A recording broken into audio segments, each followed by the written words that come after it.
Crop production management chapter से एक point आ रहा है, to obtain higher yield from farmland flowing three system are being use. हम फार्मलैंड खेती में तीन तरह का सिस्टम हम प्रयोग में लाते हैं। सबसे पहला चीज़ क्या है? क्रॉप वेराइटी इम्प्रूवमेंट, फसल के वेराइटी में इम्प्रूवमेंट किया जाना, पहला चीज़। दूसरा चीज़ है क्रॉप प्रोडक्शन मैनेजमेंट, क्रॉप अधिक से अधिक फसल का पैदावार हो और उसका किस तरह से मैनेजमेंट करें, उसका किस तरह से उसका अरेंजमेंट करें, ये चीज़ पे पढ़ेंगे। थर्ड चीज़ है crop protection management. Crop protection, protection means होता है सुरक्षा, सेफ्टी प्रोवाइड करना। तो किस तरह से हम उसका प्रोटेक्शन में भी मैनेजमेंट कर सकते हैं, इस चीज़ के बारे में बताएंगे। सबसे पहला चीज़ अभी हम लोग डिस्कस कर रहे हैं crop variety improvement. Crop variety improvement, आखिर हम किसी भी फसल के वेराइटी में क्यों इम्प्रूवमेंट करेंगे, क्या रीज़न होता है, इसके पीछे हम लोग अभी 6 पॉइंट को हम लोग स्टडी करेंगे। सबसे पहला चीज़ क्या है कि हायर यील्ड। हायर मीन्स होता है अधिक से अधिक, यील्ड मतलब होता है ग्रोथ करवाना, ग्रो करवाना। तो यहाँ पर हायर यील्ड हम लोग अधिक से अधिक ग्रो करवाते हैं कोई भी फसल का, कोई भी क्रॉप का, क्योंकि उसका हमारा डेली लाइफ में कहीं ना कहीं प्रयोग होता ही है। चाहे एनिमल के चारा के रूप में हो या हमारे जितने भी जीव जंतु हैं उसका किसी न किसी तरह से खाने पीने के लिए प्रयोग में जो लाते हैं, जिसके कारण से हम उसका हायर यील्ड, उसकी उपजाऊ करेंगे, पहला चीज़। दूसरा चीज़ है कि बेटर क्वालिटी, क्वालिटी सही हो, क्वालिटी हमारा अच्छा से अच्छा इम्प्रूवमेंट हो। इसके लिए हम क्या करते हैं कि फसल का क्वालिटी को इम्प्रूव कराने का काम करवाते हैं। सेकंड, थर्ड चीज़ बायोटिक एंड एबायोटिक असिस्टेंट। अब ये बायोटिक और एबायोटिक टर्म को समझना है। बायो में होता है लिविंग, बायोटिक में क्या होता है? लिविंग, यानी कोई भी जीवित जीवों के द्वारा, लिविंग ऑर्गेनिजम्स के द्वारा। और एक होता है एबायोटिक रेसिस्टेंट। एबायोटिक मतलब क्या है कि जो निर्जीव है, जो डेड है, उसके द्वारा। तो ये बायोटिक एंड एबायोटिक रेसिस्टेंट, यानी हम क्रॉप का वेराइटी का इम्प्रूवमेंट तभी कर सकते हैं जब हमारा ए बायोटिक और एबायोटिक रेसिस्टेंट, रेसिस्ट मतलब उसको अपोज कर सकता है, उसको हरा सकता है। तो यहाँ पर इंसेक्ट, इंसेक्ट हमारा बायोटिक में चला है क्योंकि ये लिविंग है। तो ये इंसेक्ट ना लगे, रेसिस्ट मतलब प्रतिरोध करना। तो इस तरह से क्या है कि इंसेक्ट फसल में ग्रो नहीं करे, जिसके कारण से फसल का प्रोडक्शन अच्छा होगा। अगर उसमें इंसेक्ट हावी हो गया, किसी फसल में इंसेक्ट लग गया, तो वो क्या करेगा? फसल को पूरी तरह से बर्बाद कर देगा।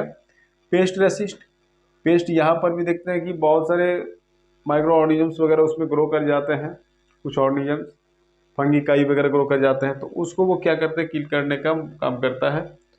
एंड डिजीज, बहुत सारे डिजीज जो होते हैं किसी ऑर्गेनिजम्स के द्वारा होता है, चाहे वो रूट से या किसी भी प्लांट का कोई भी पार्ट से लग करके उसको क्या करता है? अफेक्ट कर देता है। तो ये सब ना हो, जिसके कारण से उस क्रॉप का प्रोडक्शन हो सकता है अच्छा हुआ। नेक्स्ट 4 नंबर में wider adaptation in different climatic condition.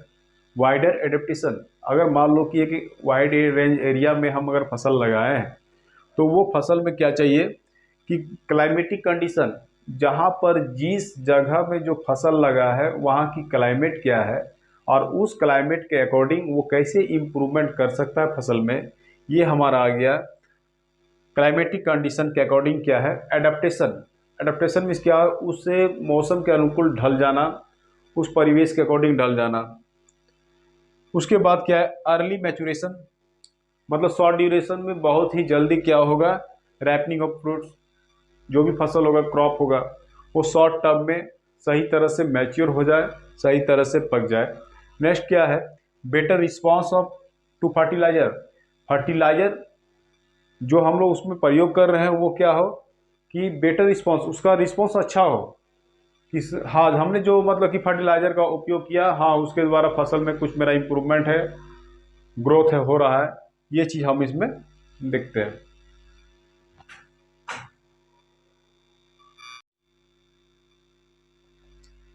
Crop production management, crop production management में हम देखेंगे कि किस तरह से फसल का हम अधिक से अधिक ग्रोथ करवा सकते हैं, प्रोडक्शन हाई अमाउंट में उसका ग्रो करवाएंगे, उत्पादन होगा, वह कहलाएगा क्रॉप प्रोडक्शन मैनेजमेंट। अब यहाँ पर देखना है कि जो भी प्लांट हो उसमें क्या न्यूट्रिएंट ज़रूरत पड़ता है।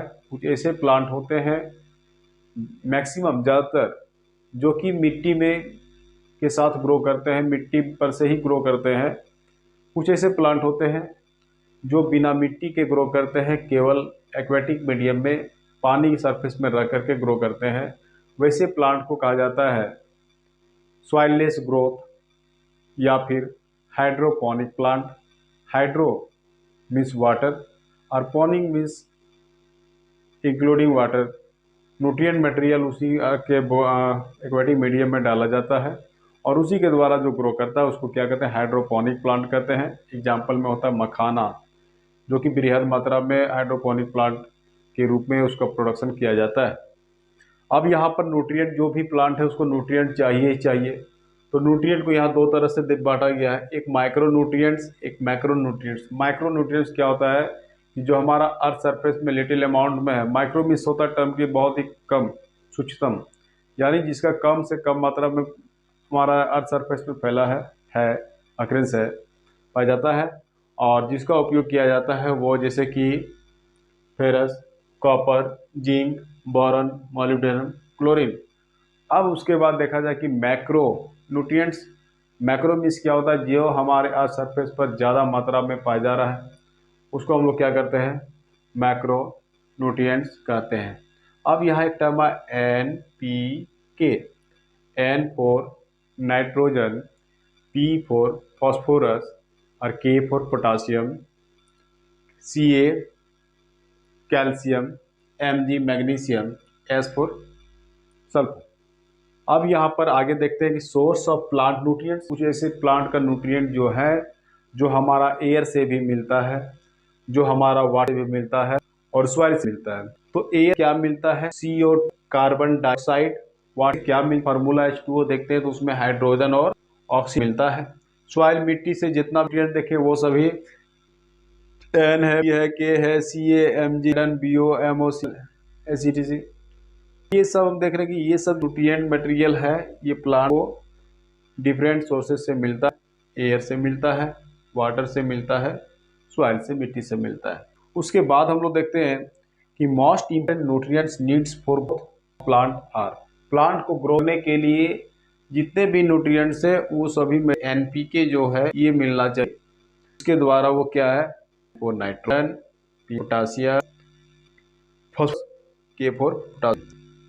तो ये सभी क्या है, ये ग्रो आते हैं, प्लांट जो भी है उसका सही तरह से प्रोडक्शन करवाते हैं। N nitrogen, P for phosphorus, K for potassium, तीन करके क्या कहा कि करवाता है प्लांट का। अब इसके बाद देखेंगे कि जो भी न्यूट्रिएंट मटेरियल वगैरह है तो वो सब तरह से चाहिए